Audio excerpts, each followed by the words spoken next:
சவுக்கு சங்கர் இப்போ சில பரபரப்பான அரசியல் விஷயங்கள் பற்றி பேசியிருக்காரு. அதில் குறிப்பாக அமித்ஷா ஃபோட்டோவையும் எடப்பாடி ஃபோட்டோவையும் போட்டு நாளை அறிவிப்பு அப்படின்னு நேற்று ஒரு ட்வீட் பண்ணியிருக்காரு. அதனால் இன்னைக்கு பாஜக அண்ட் அதிமுக இவங்க கூட்டணி பற்றி ஏதாவது அறிவிப்பு வெளியாகும் அப்படின்னு இப்போ அரசியல் வட்டாரங்களில் பரபரப்பாக பேசப்படுது. அது மட்டும் இல்லாமல் பாஜக மாநில தலைவர், அதாவது புதிய தலைவர் 13ஆம் தேதி அறிவிக்கப்படுவார் அப்படின்னும் சவுக்கு சங்கர் ஒரு ட்வீட் ஒன்று பண்ணியிருக்காரு. அண்ணாமலை ஏற்கனவே சொல்லிட்டாரு, நான் புதிய தலைவர் போட்டியில் இல்லை, நான் விருப்ப மனுவே கொடுக்க போகிறதில்ல அப்படின்னு அவர் திட்டவட்டமாக சொல்லிட்டாரு.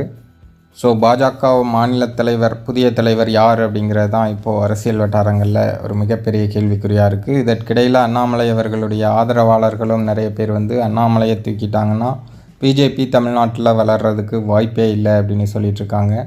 இது பற்றிய உங்களுடைய கருத்து என்ன அப்படிங்கிறத மறக்காமல் கமெண்ட்டில் சொல்லுங்கள்.